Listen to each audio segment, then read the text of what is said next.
mengenai operasi ya. Oke. Jadi mungkin Nadia bisa cerita mulai dari daftar operasi sampai operasi itu step-step secara singkat itu rundown-nya mungkin ya berapa lama sampai akhirnya operasi gitu. Oke. Nah, kan kemarin udah ketemu dokter Pedi itu tuh di Maret 2022.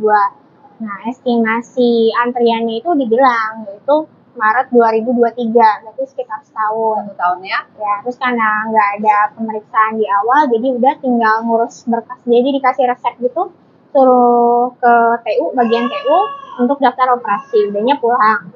Nah, setelah itu kan mental masih ini ya, ngerasa aduh harus gimana ya buat ngadepin operasi. Nah, akhirnya nyari-nyari lah, ya sharing-sharing. Terus ada yang bilang ini ada komunitasnya katanya gitu ya. Terus di sharing IG-nya dan gabung sama ISC. Oh, oke. Berarti Nadia setelah daftar operasi itu baru ketemu ISC ya. Oke. Nah, ketemu ISC, bergabung di sana, baru deh. Tapi waktu awal tuh nggak tahu derajatnya itu di atas 100. Karena di ronsen ya. Ya, ronsen toraks itu hasil pengukuran dari radiologinya hanya 76. Oke. Jadi nggak tahu kalau itu udah benar-benar berat banget istilahnya. Memang lengkungannya parah tapi kan nggak ngerti kan. Karena kan nggak full spine, jadi nggak bisa diukur dengan baik ya. Gitu. Nah, udah gitu bergabung di ISC, mempelajari macam-macam. Nah, tapi kan awal dari ke rumah sakit itu kan karena gangguan lambung.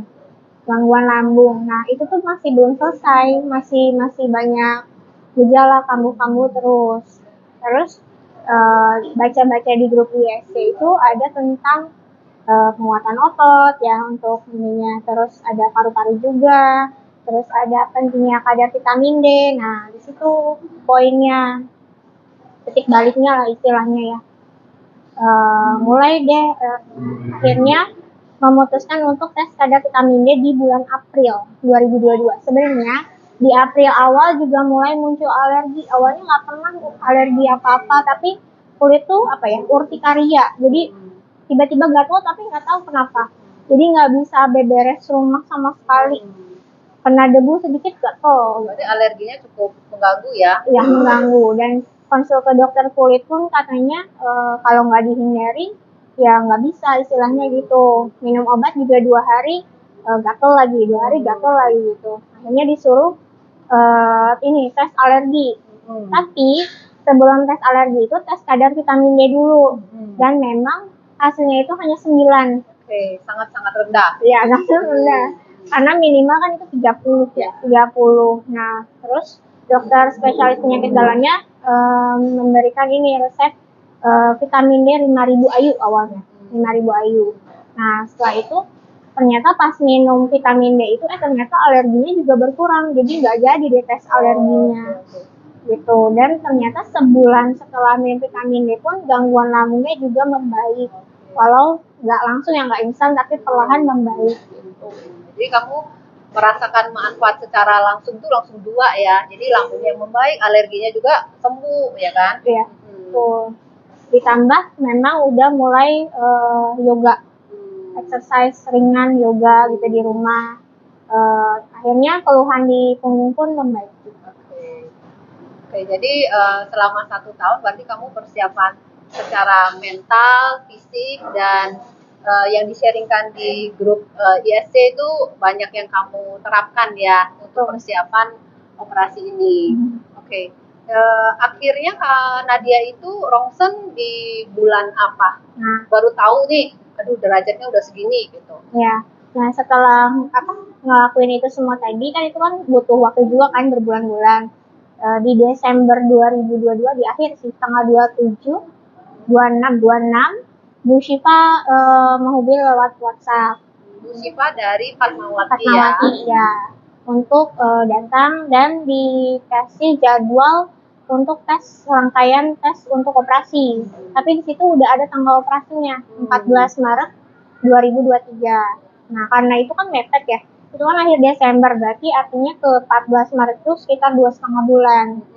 Nah, Tapi kan di sana kan rame antriannya, jadi saya dapat cap prioritas di situ biar operasinya tuh nggak mundur, istilahnya bisa tepat waktu di 14 Maret. Oke. Jadi kasusnya juga baru dengar berarti ada cap prioritas ya, karena memang biasanya jadwal untuk operasi skoliosis itu jarang ada yang fix ya, karena kan biasanya ya sesuatu dan lain hal kan biasa bisa mundur, bahkan ada yang mundur sampai 6 bulan, 3 bulan, 6 bulan, karena mungkin kondisinya udah parah ya Nadia ya saat itu ya, jadi dikasih cap prioritas itu.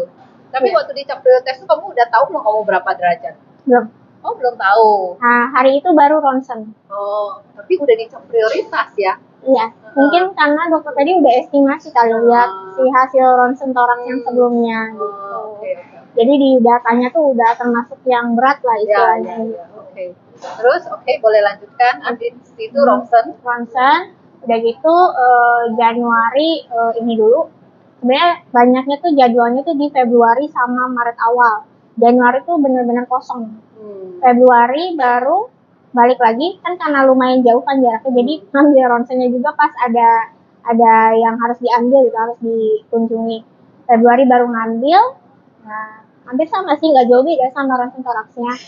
Nah di situ merasa ini jadwal ketemu dokter Pedi kayaknya masih lama nih, masih dilihatnya kok 4 hari sebelum operasi, sementara kan ini udah setahun kan istilahnya belum ketemu dokter lagi. Jadi tapi waktu itu kamu sempat kontrol tapi ketemu mungkin dengan asisten dokter atau enggak, atau langsung nunggu? Enggak sama sekali, langsung nunggu. Langsung dijadwalin pas balik laginya gitu. Jadi makanya belum sama sekali ketemu dokter Pedi lagi, jadinya ngambil konsultasi mandiri di Eka Hospital. Itu Februari setelah ada ronsennya kan minimal, jadi ke sana menemui beliau karena lebih dekat ke sana ya kamu daripada ke mandirinya Fatmawati, kan sebenarnya juga ada ya? Iya ada. Nah akhirnya ke Eka Hospital, di sana ketemu sama beliau, diukur ya, langsung diukur. Ini udah 110 nat katanya. Berarti dia bawa ya hasil ronsennya? Ronsen ya. Udah 110 nat katanya gitu ya. Kaget juga ada gitu. 110 dok, iya. Udah gitu. Tapi dokter Pedi tahu kamu akan dioperasi dalam beberapa ya, karena pastinya tahu pasiennya banyak banget ya. Jadi saya yang jelaskan gitu ya ke beliau, iya saya yang ngantri operasi pakai BPJS dengan dokter Pedi gitu. Tapi beliau ramah sih, dijelaskan secara rinci juga kemungkinannya. Katanya sempat operasinya itu 6 jam atau bahkan lebih katanya. Bisa 2 kali operasi juga. Karena badan kan kecil katanya. Jadi pendarahan tuh nggak boleh lebih dari 1000 cc harusnya. Tapi lihat kondisi. Kalau memang tidak memungkinkan, katanya bisa 2 kali operasi, jadi ditutup dulu, nanti seminggu atau 2 minggu kemudian operasi lagi ya. Terus ditambah resikonya juga cukup tinggi ya, ini 15% katanya gitu ya. Udah gitu saya juga bertanya apa butuh traksi dok, kan karena itu di atas 100 ya istilahnya. Tapi kata dokternya kayaknya nggak usah ya nak katanya, karena kebanyakan pasien itu nggak tahan, nggak kuat katanya, jadi tidak berpengaruh banyak, jadi lebih baik kita operasi aja dengan ya semaksimal yang bisa aja gitu, istilahnya koreksi. Waktu pada saat Nadia mau operasi itu atau pada saat konsul itu kan katanya berat badannya kan kurang, itu berapa kilo? Sebenarnya berat badan aku tuh stuck di 37, 38, 39 kan. Enggak pernah di bawah 40 berat badannya ya. Memang di bawah BMI ya. Harusnya kamu berat badannya kalau dihitung secara BMI itu berapa?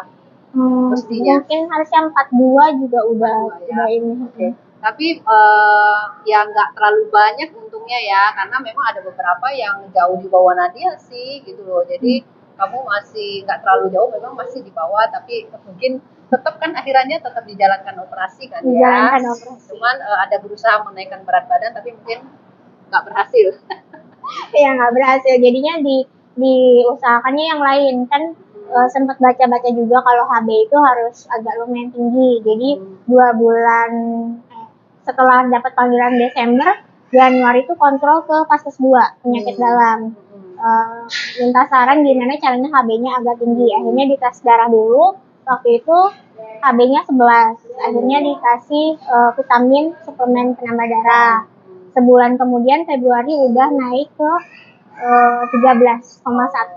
Jadi dalam waktu 1 bulan naik sekitar 2 poin 2 sekian poin, ya. iya. Waktu itu kamu diresepkan apa untuk penambah darahnya? Ingat nggak? Bionemi. Oke, jadi dari Vaskes 2-nya ya. Vaskes 2-nya, Oke, itu kamu minum secara teratur ya. Ya, secara teratur sehari 1. Oke, jadi memang kamu Nadia inisiatif sendiri ya ke Vaskes 2 mau tahu apa hasil labnya supaya kamu bisa prepare gitu kan? Iya, betul. Oke, jadi ini contoh yang sangat baik ya. Perlu inisiatif ya, karena kan mau operasi, sedangkan nggak ketemu dokter lagi. Hasil lab terakhir untuk darah, HB dan lain-lain kan perlu update ya. Jadi Nadia inisiatif sendiri ke Vaskes 2 berarti nggak bayar ya? Nah, gratis kan? Jadi bisa diikutin ya tips dari Nadia ini. Oke. Berarti Nadia kita masuk ke hari akan operasi nih ya. Hari akan operasi itu. Berarti waktu mau operasi itu kamu berapa hari sebelumnya udah rawat inap masuk ke 2 hari sebelum. 2 hari sebelum. Oke, bisa diceritakan berapa masuk ke kamar operasi, berapa lama durasinya sampai keluar, terus apakah langsung masuk ke ICU atau ke ruang perawatan? Pengalaman selama di rumah sakit. Iya. Oke, jadi setelah semuanya ACC aman, nggak ada masalah. 12 Maret itu disuruh rawat inap ke IGD, minta rawat inap, udah masuk. Nah, tapi hari pertama sih nggak ada apa-apa ya, cuman mulai ini menyiapkan donor buat ini ya. Nah, dicek dulu HB-nya kebetulan hari itu 13,3. Terus dimintanya 4 orang, 4 kantong berarti ya. Tapi golongan darahnya bebas karena mungkin stok darah di PMI golongan darah Nadianya mungkin banyak ya, jadi golongan darahnya bebas. Jadi itu tergantung, kadang bisa harus sama, bisa juga bebas. Jadi tergantung stok di PMI-nya. Nah, terus puasa jam 12 malam nggak boleh makan, nggak boleh minum juga ya, nggak boleh. Dari jam 12 malam, pagi-paginya mandi pakai sabun steril khusus dari rumah sakitnya. Nah, setelah mandi jam 7 dijemput sama suster pindah gedung ke gedung operasi. Masuk ke gedung operasi, di sana ada ruang persiapan operasi, ditanya tentang ada alergi makanan nggak, alergi apa gitu segala macam, sama ditensi. Tapi alhamdulillah semuanya normal, aman, nggak ada bermasalah. Nggak lama masuk ruang operasi, diajak ngobrol sebentar, terus nggak lama dibius udah tertidur ya. Terus sadar itu di ICU jam 3. Oke, jadi menurut keterangan yang nungguin nih, berarti pendampingnya suaminya ya? Iya. Itu berapa lama kamu dari masuk sampai keluar lagi? Menurut suami saya sih, pokoknya itu kan dia nunggu di ruang tunggu operasi kan, itu nyalanya itu sekitar 9:30, ruang operasinya 9:30 sampai jam 1. Jadi sekitar 3 jam setengah. Oke, 3 jam setengah berarti lebih pendek ya daripada estimasi dokter 6 jam, bahkan bisa 2 kali. Cuma waktu itu belum dikasih tahu akan operasi kedua kali atau enggak ya. Oke, berarti kamu masuk ke ICU ya. Kamu ada transfusi nggak? Nggak ada sama sekali. Padahal kehilangan darahnya cukup banyak. Suster pun bilang tadinya malah disangkanya HB-nya rendah katanya gitu ya. Karena kehilangan darahnya itu cukup banyak, 1.600 cc. Sedangkan katanya maksimal 1.000 aja ya. Iya, harusnya yang hilangnya. Ya. Hilangnya, oke. Tapi karena HB-nya masih di atas 10, jadi nggak ada transfusi lagi di ICU. Tidak ada transfusi, berapa lama Nadia di ICU sampai dipindahkan ke ruang perawatan? Karena pas hari pertama di ICU itu asisten dokter ada datang untuk ngecek kaki, disuruh naik, maksudnya kakinya bisa bergerak atau enggak, sama ada ronsen torak. Ronsen torak aja. Terus karena aku pakai intubasi kasihan, jadi nunggu stabil dulu paru-parunya. Jadi sehari itu nunggu stabil paru-paru, terus hari keduanya juga nunggu stabil badannya dulu. Jadi 2 hari. Berarti kamu memang tidak langsung dipindahkan ke ruang perawatan. Alasannya apa? Alasannya itu pertama karena masih ngestabilin paru-parunya dulu pakai intubasi. Lalu hari keduanya bilangnya sih kalau dokter ICU-nya udah ACC tapi dokter PD-nya belum gitu. Sekalian nunggu kamar rawatnya pun kosong. Oke, akhirnya dipindahkan ke ruang perawatan di hari ketiga ya? Di hari kedua. Oh, di hari kedua. Jadi ICU cuma ya hari itu besoknya, terus hari kan operasi Selasa, Rabu masih di ICU, Kamis sore tuh udah di ruang rawat. Oke. Berarti hari kedua dua pasca operasi. Ya, iya. Hari kedua pasca operasi ya. Oke, kurang lebih ya satu hari lah ya di ICU-nya ya. Oke. Oke, setelah ICU, setelah di ruang perawatan ya, di ruang perawatan apa yang Nadia rasakan gitu? Perbedaannya lumayan banyak karena kalau di ICU itu obat itu selalu disuntik setiap sejam sekali kan pereda nyeri. Nah, sementara udah pindah ke kamar rawat, udah mulai dibatasi pereda nyerinya dan udah diganti pakai paracetamol biasa. Nah, tapi Nadia sadar pas di hari ketiga kok kayaknya nggak ada paracetamol ya, kayaknya ini antibiotik aja gitu istilahnya. Jadi mulai kerasa.